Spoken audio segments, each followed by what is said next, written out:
tell my kids, like, I'm like, this is so exciting. You could learn, like, and I tell my kids, it's like when you're going to school, the like professors and everything, it's like their job and the school's job is to make you a better person, right? And then when you work for someone, your job is to make them a better, person or company. Do you see what I'm saying? Right. I never looked at it that way. Yeah. And so, right? Like, that's why it's so much fun going to school, because it's like the goal is to better yourself in school. Whereas when you're working for somebody, they don't, you could maybe, as a side note, better yourself, but you're there not for you to get better. You're there to make that corporation better. Same business, different day.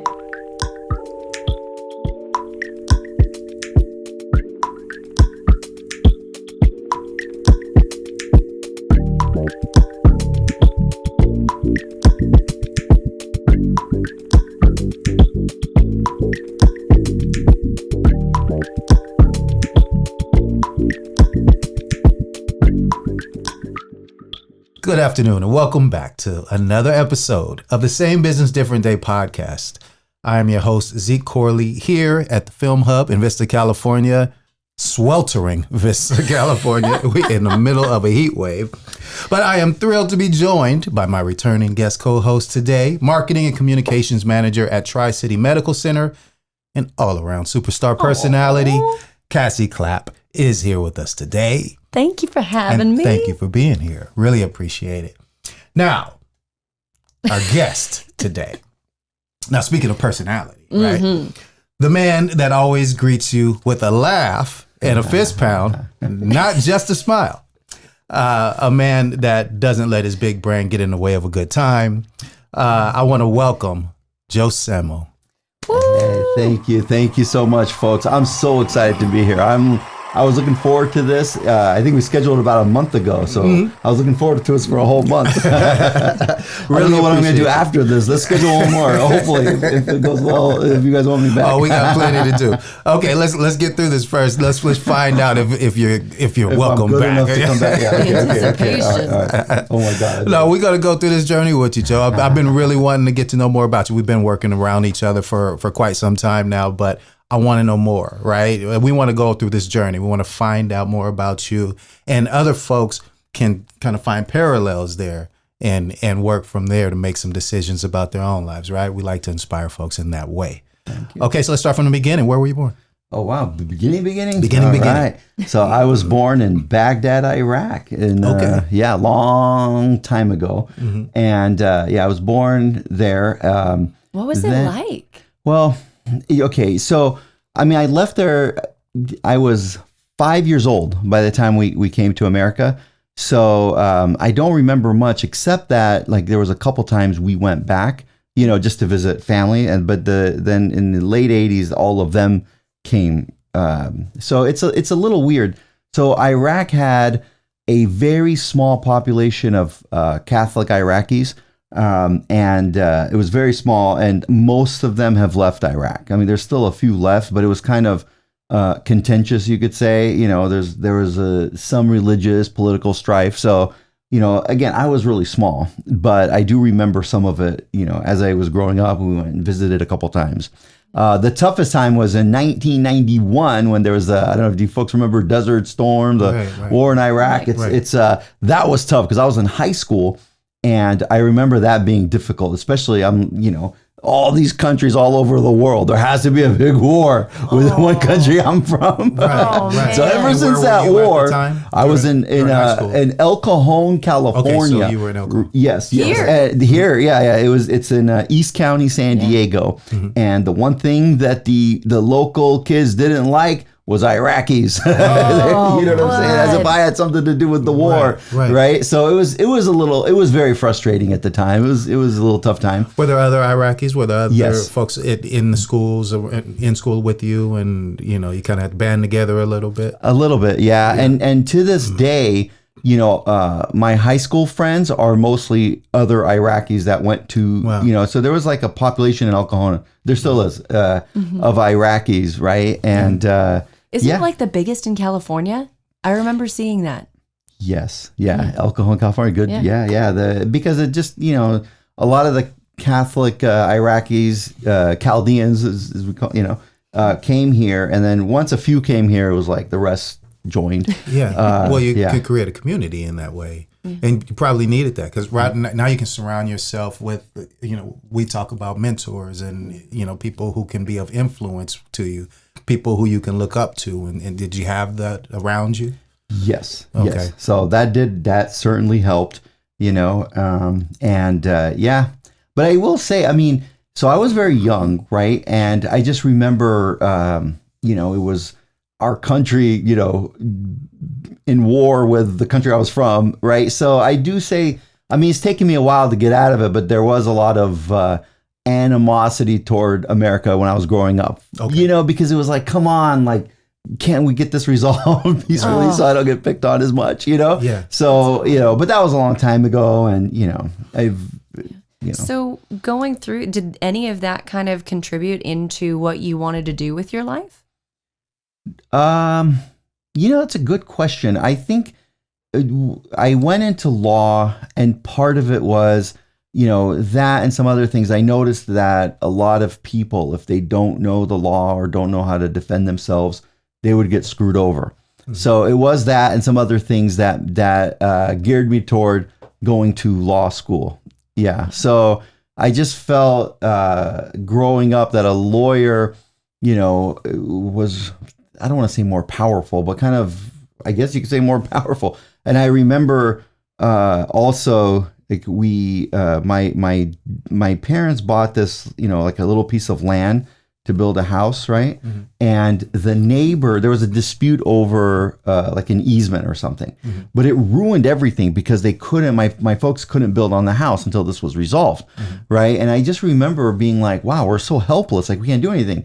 Right. And then, then the only one that could help us through it was a lawyer. Do you see what I'm saying? Yeah. And he was the hero. He was you could say hero. Yeah. Yes. But it was unfortunate because the way we resolved it was that we gave the easement to that guy. Right. And then we just built like on less land, right? So I thought that was unfair. Yeah. And but the lawyer resolved, like, it was because if it wasn't for that resolution, like, we couldn't build because it was unresolved. Anything unresolved, the banks won't lend money, and you know what I'm saying? Right. Oh. So we had to get it resolved, even though it wasn't. But the lawyer said, well, you could. Also, what I thought was unfair was the lawyer said, and I quote because I remember it. He said, well, here's the options.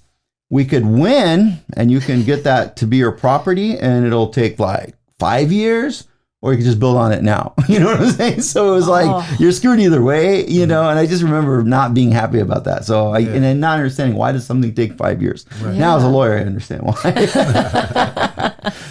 Now, education, you mentioned it a couple of times, law school and even in high school before. Was there a big focus on education in your upbringing? Yes. Yeah. Yes, definitely. And I mean, because you basically made a commitment to go to school for a long time, right? A lot of years. Yes. How were you in school, and what was that focus? School? Did you say how was I in school? Yeah. Yeah. I loved going to school. Really? I love you too. Cassie? I'm so that person. I'm such a dork. Yeah. Yeah. I such a nerd. It. Like I tell my kids, like I'm like, this is so exciting. You could learn, like. And I tell my kids, it's like when you're going to school, the like professors and everything, it's like their job and the school's job is to make you a better person, right? And then when you work for someone, your job is to make them a better, person or company. Do you see what I'm saying? Right. I never looked at it that way. Yeah. And so, right? Like, that's why it's so much fun going to school, because it's like the goal is to better yourself in school. Whereas when you're working for somebody, they don't, I mean, you could maybe, as a side note, better yourself, but you're there not for you to get better. You're there to make that corporation better, right? Do you see what I'm saying? I like that perspective. Yeah, I like that perspective a lot, because we talk about that, right? Yeah. We talk about the corporation, we working on a corporation versus being your own entrepreneur and stuff. And I can appreciate the perspective that you're giving right there, because, right? And and you hope that you have a company that does invest in you, so then you can invest in the company too. Yes, so you kind of hope that it comes back around. Right. Yes, yeah. In some circumstances, if you're working for the right company, Yes. they'll do that, But even when they do that, like I said, it's a side note that it betters yourself because the goal is for them to better themselves. Do you see what I'm saying? Like if you're working for some business Profits, and then they pay for the school, they want you to get what do they want you to do? They want you to get a business degree. Like if you go to them and say, I want to get an art history degree, they're not going to pay for that. Do you see what I'm saying? They don't see the ROI. ROI, right? Exactly. For those who don't know, return on investment. That's right. So now, did you have a lot of early work experience, even though you were going to school? What kind of jobs did you have early on? I had a couple minor jobs at restaurants, very, very little. And this is where I think in retrospect, I made a big mistake. I enjoyed school so much. I worked so hard and I got a few grants and a few scholarships and whatnot. And I went to law school and I graduated from Berkeley Law School. I was 24 years old. So I was like really young to graduate from law school and everything. But it turned out to be a negative thing. Look, hear me out. Okay, this is what happened. So I graduated from Berkeley Law School. I was 24. I didn't ever have a real job. Like, other than a couple like restaurant, I didn't have like a job with like a big corporation or a big law firm or anything like that, right? So I remember out of law school, I was like kind of a punk. I mean, I not that I like spray painted the law firm or anything. Like F you. No, I didn't do anything like that. I was just like, it was hard for me to navigate because I had so many different bosses and all these partners. And what I did not know, apparently everyone else knew this and I didn't, was I thought going to work, like going to a law firm, I just show up and they tell me what to do and I just do it, right? But it wasn't the case. It's like you go to a law firm, then you have to kind of like market yourself to the partners and you have to like create your own work from so it's like the partners are like your clients and you have to like get work from them and market and network with them and things like that. Right. And I just showed up and then when I didn't get any work, I would just sit there and be like, I don't know what to do, It's funny because my sister tells me the same kind of story, especially when it was early on and she was completely frustrated in there. That's right, Your business faces risks every day. We at yourinsuranceplace.com are here to help keep your business protected. From general liability, workers' compensation, professional liability, auto, cyber, employment practices liability, your business needs protection. Get information, quotes, and coverage fast and easy. Find us at yourinsuranceplace.com. Elias, I got an idea. We're going to do a podcast. It's called Industry Insights. That's what everybody's doing these days, like a podcast. But who are we going to target? What? Well, this one is different because this one's going to target content creators. Content creators? So that means film, television, animators, AI artists, everything, huh? Yeah, all of them. We can inspire all of them. We'll bring some high caliber people in here. Not only will they learn how to get into the industry, but how to be successful. But the thing is, sponsorship. We have to go after things, and how we're going to do that? Yeah, the Film Hub. We're going to sponsor it. We'll do it right here at the Film Hub in downtown Vista. Yeah, we'll sponsor it too. Great. Yeah, we got the podcast studio right here. We got stages, whatever you want to use. We got it here. And right here in film-friendly Vista. Where else would you do it? And you know where they can listen to it? Where? Go YouTube, Spotify, iTunes, Apple Podcast. What about Metaverse? Meta what?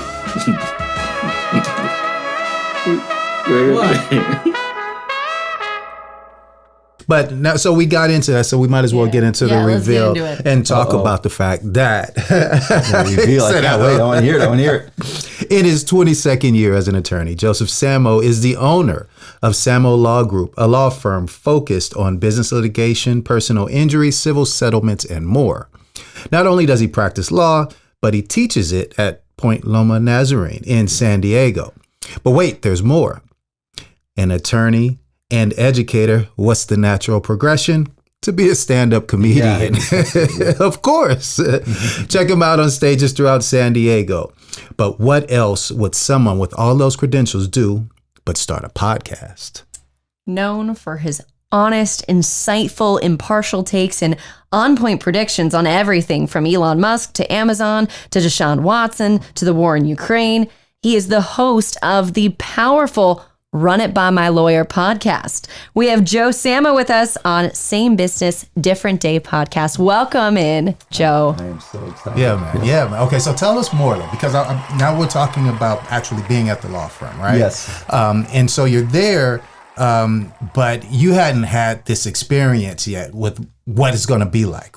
Who do I need to communicate with? And what do you mean I have to do all the work? I have to go out and do sales. Basically, you have to do sales and marketing for the law firm and help them get business. Right. And you have to like help them get business, and you have to like create your own business within the partners. Do you see what I'm saying? Yeah. And so, and they had a couple things that like some people would tell me things like you could never say no to a partner. Like you always have to take work when it comes, because if you don't, then they'll never come back to you. Right. It's We like were just talking about that. yeah. Yeah, that's And crazy. so what happened was I had nothing to do at some point. So I would kind of like, they would say, well, just tell all the partners, you know. So I told them I have availability or whatever. Right. And then sometimes it would all come at once. Right. And then something else will come. And I'm like, I physically can't get to it right now. So Right. you're like And then- juggling. I can just see Yeah. all of the balls that right, just up in the air. Yeah. And then all of a sudden nothing would like, so because it's not like, oh, I want to pick up, I need something, or I need to pick up time. Like you have to then market, but that work won't come for another like 3 weeks. Do you see what I'm saying? Like, Yeah. or 2 days or 15 weeks. Like, and then, so it was just hard Then there's to, quotas too, right? there's quotas. Yeah. Hourly quota. Yeah. So it's just, these things weren't, you know, like I wasn't, I was too young and I didn't understand, you know, and then I got fired. Okay, so here's my question, right? Yeah. Okay, so you really had a full business experience, but earlier than you were ready for one. Yes. And so my question is, okay, so this was at 24. Before 24, if you'd had other corporate experiences, do you think you would have been more prepared for working at that law firm? 1,000,000%. Okay. Yes. And I mistakenly just thought, let me hurry through school. I like school, and, you know, I'll get that experience, you know, younger or whatever. Right. And looking back, like I had friends who they took like a break after college and worked, you know, and then went to law school, and they were more successful because Really? they, when they went to law firms, they knew you have to do the, you know, so when I was complaining about this, they're looking at me like, wait, let me get this straight. You thought you just show up and everything's cool?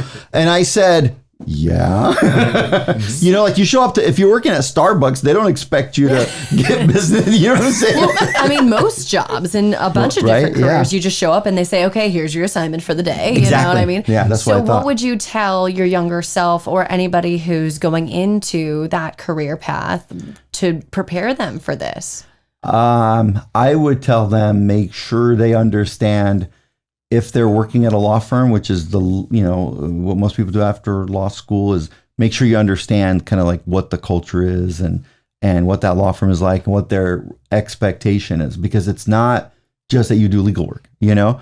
And then other people, like when they went into the government, you know, they went like to government office or teaching. Like teaching is weird, because I've taught a little bit, and I have some like friends that became successful law professors and other professors.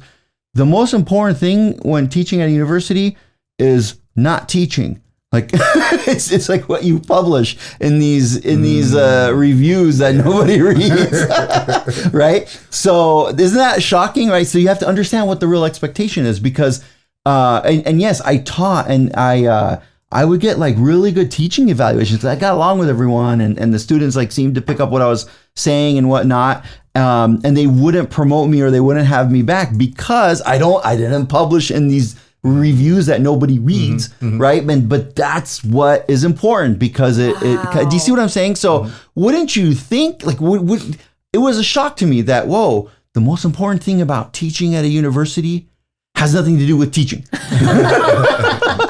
Isn't that weird, right? So weird. That's what the younger self, I'd say, listen, there's there's reality here, and the reality is, so working at that law firm, the reality was, you know, the quotas, meeting the hourlies, not necessarily like your work product, for example. I mean, although that could help you get more hourly work, but do you see what I'm saying? Because yeah, so it's just like, it's different, you know? And then the quotas are different from the hours that you're actually working too, from what I've heard. Yes, everything. Yeah. So it's just, you know, yeah, that's how it goes. And then the one big is the final nail, so to speak, how I got fired is, so one of the managers, one of the head partners, right? I remember we were working on a big case. We were representing like Scripps Hospital in this like big lawsuit, right? It was a big law, you know, big case, whatever, right? I remember I called him because I had a question. about some of the paperwork or the documents or the oral or the legal arguments we were making to the court. So I called him, blah, blah, blah. I left a message on the answering machine. This was back in the day. And he didn't call me back, right? So I mistakenly thought, all right, cool. That's just, you have an option. You can call me back. You cannot call me back. So one time he called me because he needed something. So I said, what's up? I call him back. I said, I got the option, right, Cassie? I can call back. I cannot call back. I decided not to call back. And then I got fired. So I also learned, apparently that goes one way, not the other way. Oh my God. For one phone call. Well, no, but keep in mind, that was closer to the end. I think it was just like, okay, here's a good reason. You know what I'm saying? Like, because I just wasn't, whatever. But then, so this is where it gets really weird because I was only there for about 1.5 years, right? So apparently, if you work at a big law firm or any like big corporation, if you work there right out of law school or medical school or business school or whatever, right? Or engineering, like some sort of big company, if you work there right out of school for like 1.5 years, then you're no longer working there. So they know, it's like all the other companies know something's wrong. Okay. Do you see what I'm saying? Like, why would somebody, because you're supposed to like either you work there for several years or you move companies while you're working there. Does that make sense? You see what I'm saying? Yeah. So what happened was I couldn't get another job after that. Yeah, right. So that's a conversation worth having. Yeah, right? so I couldn't get another job. How do you transition? How do you transition? Especially because I was young and I didn't have a resume, like a good resume other than the school I went to, right? Yeah. So do you see what I'm saying? So the reason why I then started my own law firm, okay, in 2002, the reason why I started my own law firm was there was a lot of lawyer friends I had and they needed some help with some projects. Okay. So I kind of just picked up work and then all of a sudden, like I had more and more work from these people. And then some people I knew needed legal help or whatever. And they came to me and do you see what I'm saying? Yay, so, networking. and then it just kind of just picked up and I never looked back because, well, one, nobody would hire me, and two, it just worked out. Well, I was going to say, I was stalking you on LinkedIn, for this interview, and it looked like you were with folks, except for that one company, which I found, Yes. for, 8+ years. So Wait, I you're was very where? loyal to most of your companies that you have Oh, on LinkedIn. yeah, because then what I would teach like as an adjunct, and yes, as an adjunct, because I love teaching. You could get if you do good, like your teaching evaluations, they'll pick you up as an adjunct, which just means you teach a class and, you don't really get paid. I mean, you get paid a little bit, but it's just for the people that love teaching, they could adjunct. So I have adjunct for a long time at different places. Yeah. So that one, but it's not like but for me to get a full-time job, I would have to do something that I don't like doing to do something I like doing. But you know what? What's really also important in what you're saying, though, is that you've developed relationships, right? You have these long-term relationships, and even other attorneys who will come to you and say, "Hey, help me do this work." And so when you started your own thing, now this work is pouring in because you developed these good relationships. Yes. That matters. Right. Yes. And so that's why you've been in business this long. We can be humble all we want to and say, oh, well, I'm just a guy who got fired and I can't get a job. But there's a reason why people want you to teach. There's a reason why people want you to, run it by your lawyer. Yeah. So, but now here's one thing that strikes me, in talking to you and in the way that you do teach. Which is the way you break things down into this layman form, right? You actually don't speak over people's head when you're talking about law. Where does that come from? Hello, friends. This is Joe Samo from the Samo Law Group. I am the host of Run It By My Lawyer. Over the years, I've had so many people that have had legal issues and legal questions and legal concerns. And I always, over more than 20 years, I've been telling people, before you sign anything, before you do anything, if you have a problem, just run it by my lawyer, right? Just run it by me. And now I have a podcast doing just that. You can call me, you can email me, any questions you have. I love hearing from people and answering legal questions. And on our podcast, we've talked about everything from free speech, gun rights, anything you want to discuss, employment rights, everything. So you have an issue, run it by my lawyer and watch this podcast. You'll be entertained and you'll learn the law. Love to see you. You can find me anywhere, okay? YouTube, Spotify, Apple, whatever you want. And if you can't find me on some platform, let me know and I'll come find you. Hi, I'm Rachel Beld, President and CEO of the Vista Chamber of Commerce. Over the last 20 years, I've had the privilege of living and working in Vista. And I've met some amazing people with amazing stories. And I'm thrilled to bring them to you as part of Velocity, the Vista Chamber podcast, where I interview the movers, shakers, and change makers impacting the Vista community and beyond. I hope you'll join me as we journey together to hear the stories of the people doing amazing things for our town. Velocity, the Vista Chamber podcast. Find us anywhere you get your podcasts. I know how it is to be a student that doesn't get something, right? Okay. And there was one professor like in law school. I mean, this guy is a federal judge, right? He was appointed to the Ninth Circuit Court of Appeals by President Clinton, right? So he's a big shot, right? And I mean, he was just a genius, right? Mm-hmm. And he taught civil procedure at Berkeley Law School. And I could honestly say I didn't pick up one thing from that class because the guy was a genius and he was just talking like way over my level. I mean, here I am, this is my first year in law school, right? Mm-hmm. And he was just talking about things and he was just so over my, like, you know, and I remember thinking, like, man, civil procedure is so complicated, right? Mm-hmm. But then when I started doing it and explaining it, I'm like, well, this is very simple. It all makes sense, you know? What a lost opportunity, though. Yeah, because like the way he was like, and then he would just start like, okay, the jurisdictional rule, you know, and then this 12B6 motion, like he just didn't like break it down at all. So everything went over my head. Yeah. And I do also remember there was one case, like he called on me like to like brief a case or explain a case. And I said something like, you know, oh yeah, it was a case like 6 people died after the boat drowned, right? And he starts laughing. And he goes, the people drowned and the boat sank, right? And the way he said that, everyone laughed, right? And I'm just like thinking, I'm like, isn't that what I freaking just said? Like, the boat drowned. You got what I said, right? So you understood what I said, right, homie? Yeah. So if you understood what I said, motherfucker, like, you know what I said. Like, so you got the goddamn point. That's what I wanted to say. But I bit my tongue, right? Yeah. And so whatever. So I also knew, because as a student, like, I was thinking about other things. Like, I wasn't, you know, thinking like, okay, boats don't drown. Okay, they sink. Oh, people don't sink, they drown. Right. What if they fucking sink, but they don't die? Did they drown? What do you want to say there? Like, what's the fucking goddamn word there, right? Yeah. So as a teacher, I know that. I know that students have these like things going on, right? Yeah. So that's why I'm like, you know, and then when I like teach a class, like I taught one class like the GMAT is a test that you have to do to get into business school, right? So I would teach that class, and I'd have this joke every time. I'm like, hey, everything that happens in this GMAT class stays in this GMAT class. So let's have some fun. So everyone kind of, do you know what I'm saying? Right. So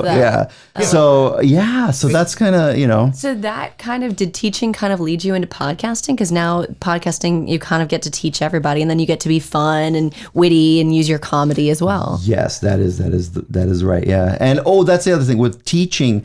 It's okay to be kind of not goofy, but kind of like relax, like kind of like, but in law, when somebody is, you know, when their husband left them and they have to take care of the 3 kids on their own and they need money and they need to get by and this and that, the last thing they want is some lawyer that's going to make a joke. Like, do you know what I'm saying? But they probably need it. They might need it, but that's the last thing they want, right? And if you do, you know, so so it's like, I do, you know. But now I've kind of geared into, you know, doing things where I could still be more myself. Do you know what I'm saying? That's right. Yeah. That's awesome. But try making jokes in front of a judge. It actually works okay, but does you know, it does. Yeah. Like one time the judge, it was a divorce case and this and that. And I remember the guy had a tractor, like the husband and wife were farmers, right? He had a tractor, one of the things. John Deere, yeah. And one of the things, like, so we had to move the tractor from the farm into where he was moving to, right? Oh my goodness. And I remember the judge saying, well, we need to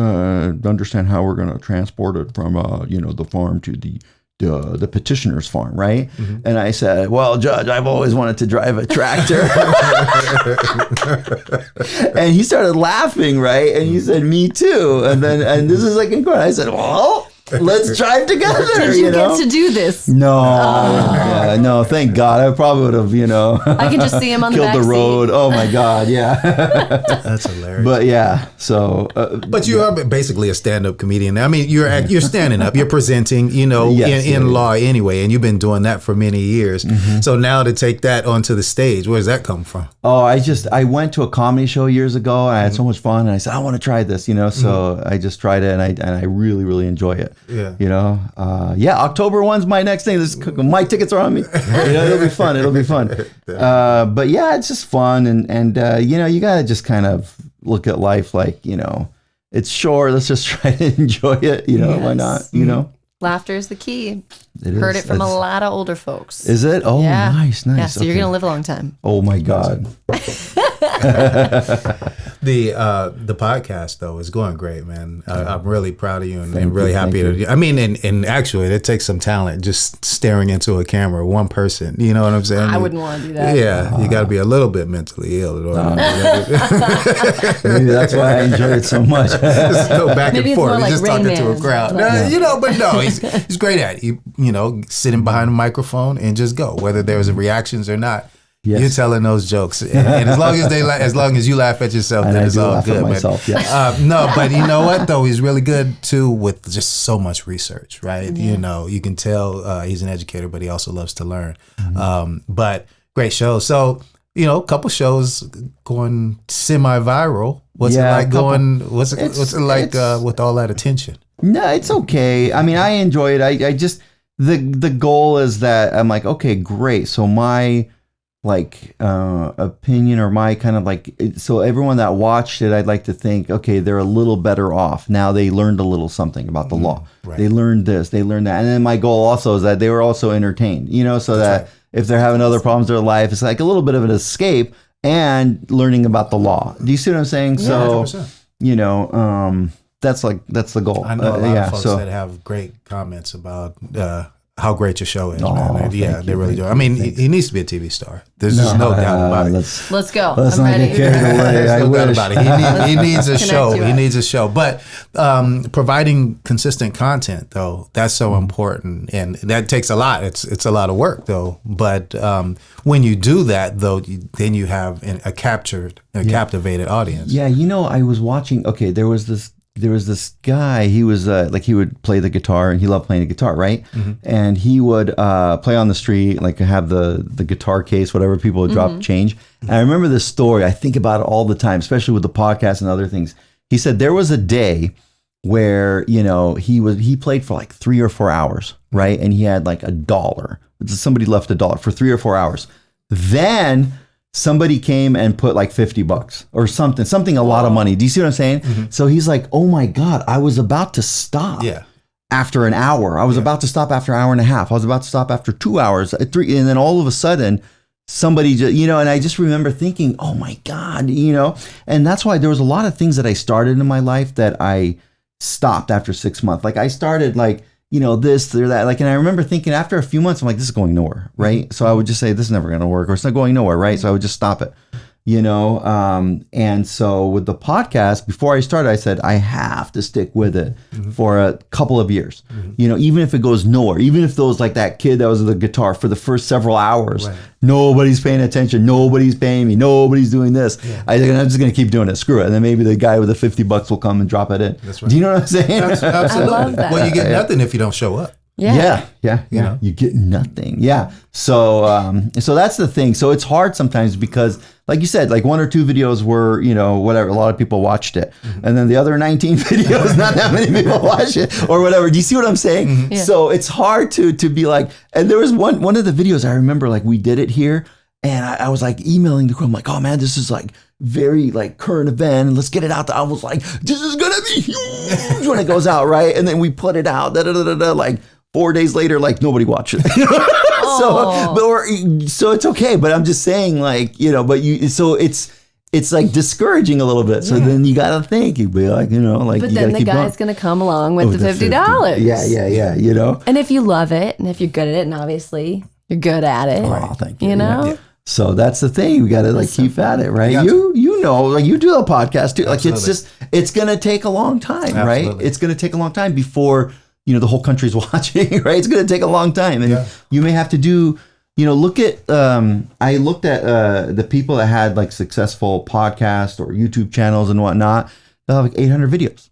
You see what I'm saying? So it wasn't until like the 400th video that it started, so we got to, So. I mean, it's like, I think it was Oprah who started out in Baltimore on TV. She got denied and fired and multiple times over. Yep. And I mean, what do they say about Einstein? 99 times to make a light bulb, right? Or 99 times couldn't make a light bulb. Finally made it.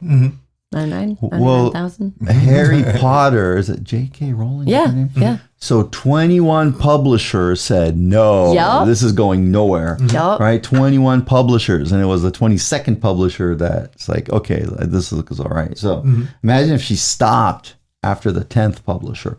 Like, that's tough. I would have probably stopped after 10 people. Do you know what I'm saying? I don't know. 10 people said no. Like 10 professionals said no. Maybe they know something I don't, and that this sucks, right? That's what sometimes I think, right? I mean, I try to battle. What you could always do, where you could really launch a real successful podcast. Where's that? Detroit. My wife is from Detroit, and I always love making fun of Detroit. Like Detroit, for example. Have you been to Detroit? I'm sorry, I've only been to Baltimore. Yes. So Detroit, it's all so background. They have this saying in Detroit. It's Detroit versus the world. Like anywhere you go, like Detroit versus the world, and these people wearing shirts, Detroit versus the world. And I just feel like saying to everyone, hey, I think the world is winning. I think the world is winning. Right? So I've said this joke to Zeke all the time. Yeah. So you're going to start a podcast in Detroit? No. I think they would shoot me. I hope not. I like you. Yeah. And then the other thing I say is like, so if you want to buy a house in San Diego, if you're thinking about buying a house in San Diego, you have a choice. You could buy a house in San Diego, or you could buy all of Detroit. That hits really hard because we're trying to buy a house. Yeah, see? Or you could buy all of Detroit, Cassie, right? What else? But the weather. It's not just the weather. The weather's actually, I like the cold weather, but scary things have come from Detroit. For example, my mother-in-law is from Detroit. We can't say that about mamas, right? Say it. What I'm about to say, though, cut this out. No. October 1st, you're going to be where on stage? It's called the Mic Drop. It's in San Diego. Okay. I'll email you guys. I'll send you guys the tickets. Okay. It'll be fun. We'll be crying in the audience. You guys, Oh my God. Check Joe out. In many ways, and congratulations on Law Firm. Congratulations on doing your thing, man, and really all of your success.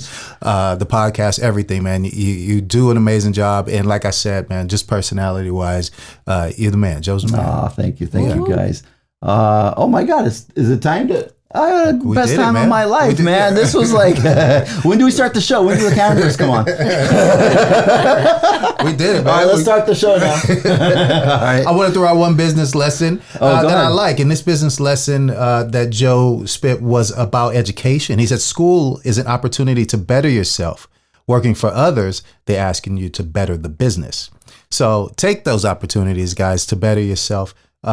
With education in any ways, whether it's in school or whether you just pick up a book and learn some things. You can also learn some things on Joe's podcast, right? Yeah, and absolutely. on this podcast. Too. Yeah. Right on, man. Just plan them both out. Yeah. I also loved your message about persistence. I think that there are so many people that get hard on themselves and down on themselves, especially after the pandemic, that's made us all question everything. And I love the idea of persistence. If you love it, keep doing it, and you will be rewarded. Yeah. So I love that. So if you want to contact Joe, he has given us his phone number and his email. It's Joe, Joe, at Samo Law. So that's SAMOLAW.com. Or you can call him or text maybe. Yeah. My cell phone number. Okay. Ooh, we're getting personal. 619-672-1741. And if you're selling auto insurance, I'll buy it. Just I'm buying auto insurance, okay? All right, thank you, folks. What is it? Auto warranty. I'm buying it. Okay. Hey, my God. We want to invite you guys to like and subscribe us on the Same Biz podcast, Same Business Different Day at Same Biz Pod, SAMEBIZPOD, and at A Different Day Radio. Big thanks to my co-host, Cassie Klapp. Thanks again for being here. Thank you for the invitation. Yes. This has been so much fun. Oh my God, my cheeks hurt from laughing. Yeah. He's nuts. He's nuts. So you can find or reach out to Cassie at CNClapp, CNKLAPP at TCMC.com with any questions on things healthcare, news, or public relations related. Okay, thank you again to our guest, Joe Samo. Thank you to all of our listeners and supporters. Same business, different day. Thank you for listening to Same Business, Different Day. We truly appreciate your support. Please like, subscribe, and leave a nice comment on all platforms. It really helps our show. The Same Business, Different Day podcast is produced by A Different Day Radio, Star Fox Media, and James Russell.